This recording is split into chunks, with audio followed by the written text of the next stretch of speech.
Hi, it's Tara here, and I've got a story to tell you. It happened a few months ago, but it's still fresh in my mind. I want to share it to help you understand toxic behavior and when to stand up against it.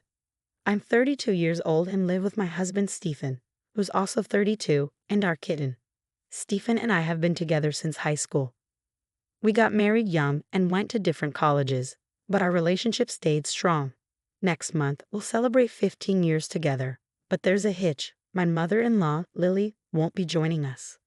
Lily never really warmed up to me. She has two sons, and she's always doted on them since they were born. In her eyes, no one is good enough for her boys. When Steve and his older brother C were kids, they enjoyed all the attention from their mom. They loved her a lot and didn't notice how controlling she could be. As they got older, Lily's controlling ways became a problem for her teenage sons. They weren't allowed to date or hang out with girls outside of school. Lily didn't let them have sleepovers with friends and threatened to punish them if they argued. Steve and Sean went to the same high school as me, so I knew them a bit. While Steve kinda agreed with Lily's rules, Sean rebelled. He often got in trouble for sneaking out and hanging out with girls. His mom even came to school once to threaten his girlfriend at the time. What Lily didn't realize was that Sean had grown a backbone and didn't listen to her anymore. He stood up for Jessie, his now wife, when Lily tried to scare her away and insult her. When they turned 18, they started avoiding Lily more and more. Lily wasn't happy about it at all. Stephen also thought Sean went too far. We were still new in our relationship, so I didn't say much to avoid arguments. But then Lily started targeting me. She did everything she could to break us up, even planning an expensive trip to Hawaii during prom week to keep us apart. Stephen did ask her to cancel the trip, but that was the only time he stood up to her. Whenever Lily criticized me and said hurtful things, Stephen didn't defend me. He even started believing her when she said I might cheat on him when we went to different colleges. We ended up taking a short break and Lily took Stephen out to celebrate our breakup. She never thought Stephen would come back to me. She was furious that we got back together. She kept harassing and humiliating me every chance she got. I tried talking to Stephen about it, but it didn't go well. Hey Tara, you know my mom is really disrespectful to me. I've always tried to be nice to her, but all she does is criticize me and call me names. I'm getting fed up with it. Can you talk to her about it? Tara, my mom's still upset about what happened with Sean. She's worried about losing me too. She just wants what's best for me and my future. Try not to take her words too personally. So you're okay with how Lily treats me? Seriously, Steve, remember when she tried to break us up? She only did that because she was worried you might cheat. If you had cheated on me, I would have been really hurt. She was just trying to protect me from getting hurt. Are you serious? She used your fears against you to break us up. How can you defend that? No matter what I said, Steve never saw things from my point of view.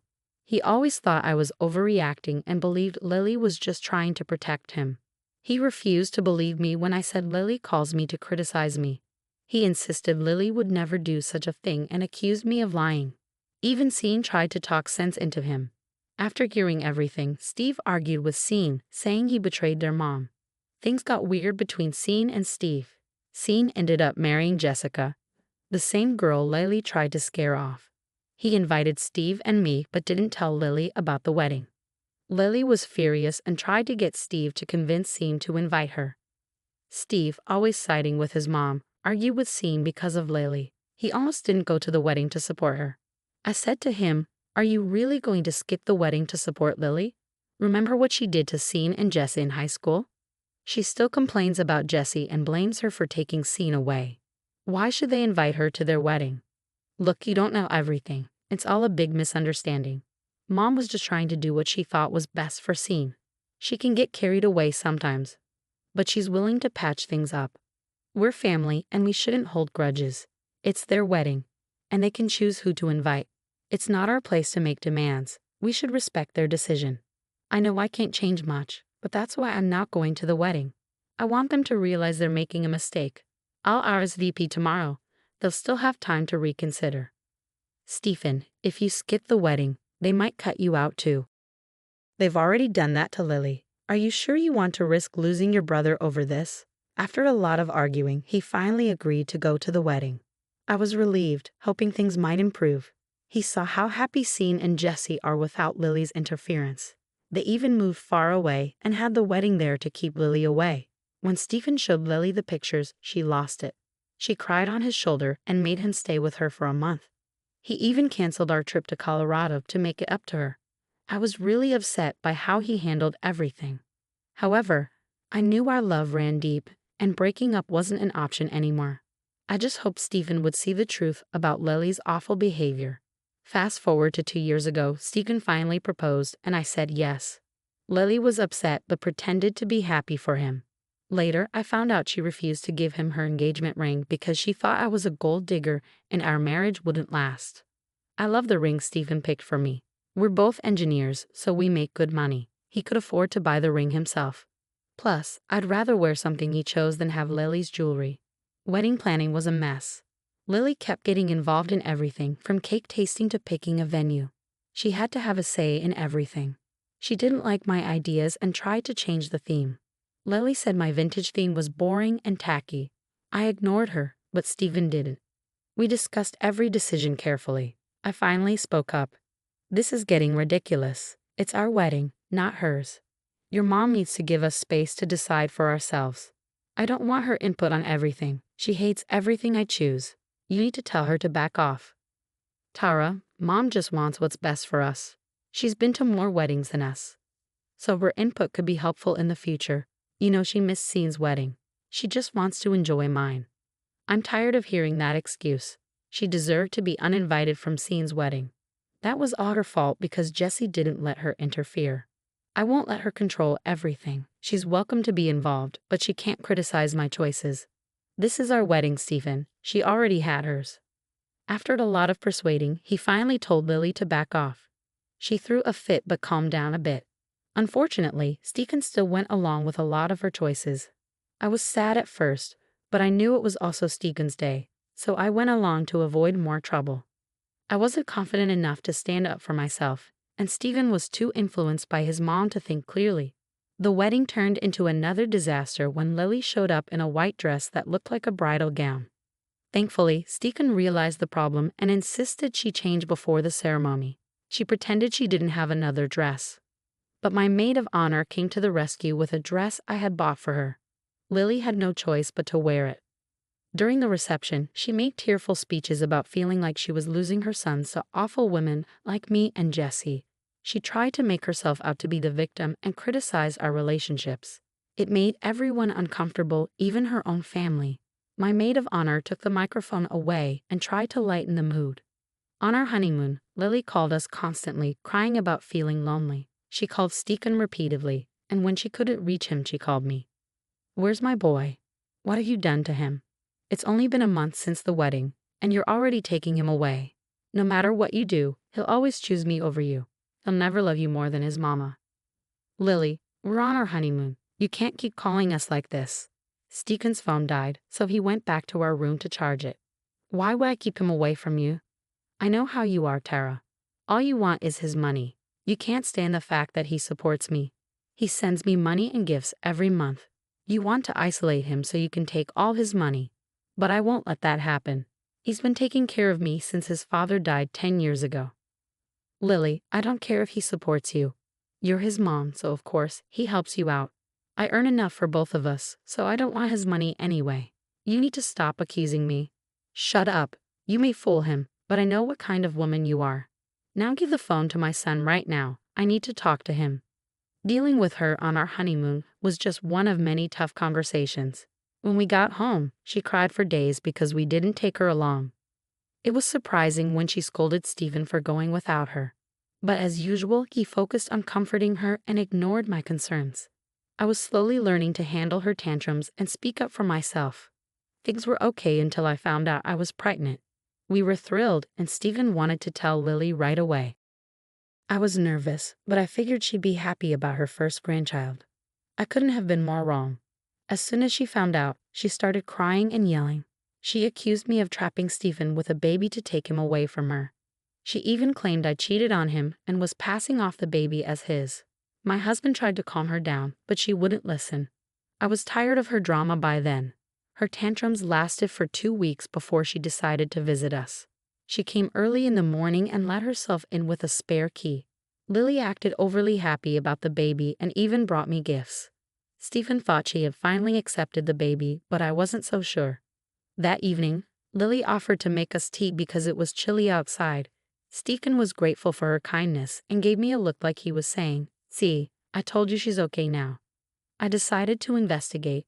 I excused myself and went to the kitchen to check on Lily. I saw her making tea and adding something from a carton. Both my husband and I are allergic to lactose, so we only use a specific brand of oat milk. The carton Lily used wasn't ours. She used the oat milk for one cup and the other carton for the other. I thought maybe she was just using a different kind of vegan milk for variety. But I was still uneasy when she handed me the suspicious mug. I panicked and switched cups with my husband when they weren't looking. We drank our tea, but Lily just smirked at me the whole time. Luckily, nothing happened that night. But in the early hours of the morning, I heard my husband throwing up in the bathroom. He kept going back and forth, and it woke me up. Eventually, he came out and lay down on the couch, looking like he was in a lot of pain. Lily came out too and looked worried when she saw him suffering. She started crying. That's when I realized she had used cow milk in our tea. I was furious, but first, I had to get Stephen to the hospital. I called 911, and they sent an ambulance. Stephen was in a lot of pain and almost passed out. We got to the hospital, and the doctor said he needed to stay overnight. When the doctor came for a consultation, I made Lily confess to everything in front of Stephen. She was worried about her son, so it wasn't hard to get her to admit it. The doctor shook his head and said Stephen needed to stay in the hospital for a day. Stephen looked troubled, and suddenly he started to see through Lily's actions. He was baffled by what she had done. He asked her, "Mom, you know I'm allergic to milk.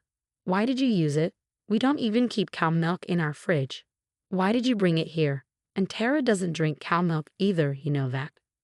"Stephen, believe me, I didn't mean to hurt you. I don't know how this happened. I know you can't have milk. I'm your mother." "Then why did you put milk in my tea, Mom? What happened?" Lily just kept crying in the corner. That's when I decided to tell him the truth. "I know why Lily brought cow milk into our home. You see, it wasn't meant for you. It was meant for me." "What?" "Tara, you can't have cow milk either. Lily knows that. Why would she bring cow milk for you? I don't understand."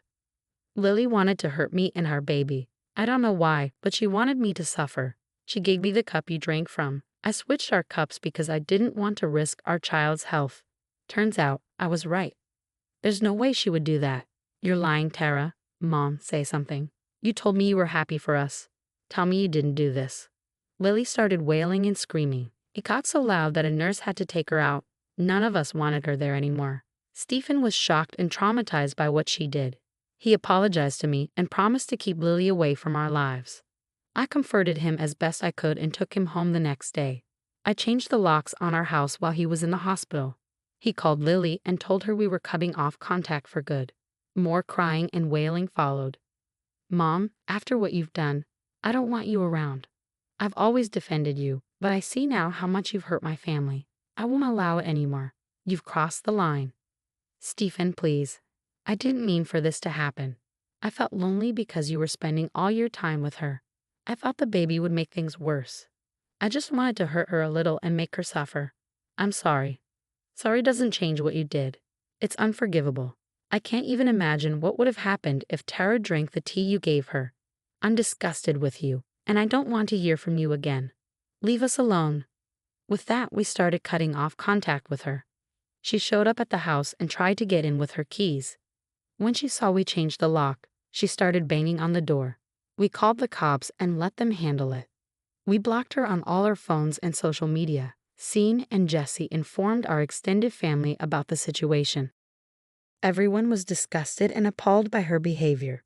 After discussing Lily's actions with me, Stephen, Sean, and Jesse, we decided to get a restraining order against her. We had evidence from our security cameras and her confession to the doctor. The order was granted quickly. So far, she stayed away but has tried to gather information from our extended family. No one has entertained her demands, and we've cut off financial support, so she had to get a job at Walmart. We're rebuilding our relationship with Sean and Jesse. Stephen and Sean had a heart-to-heart conversation and resolved their issues. Jessa and I were always close, so this brought us even closer. Thankfully, my husband has finally seen the truth and protected me from Lily. We're happy and eagerly awaiting the birth of our child. To be safe, I made it clear to Stephen that Lily won't have a relationship with our child. To my surprise, he agreed immediately. Our household is peaceful now that Lily's gone for good. We might move to Scene City after our child is born. I'm not sure what the future holds, but I know we'll face it together.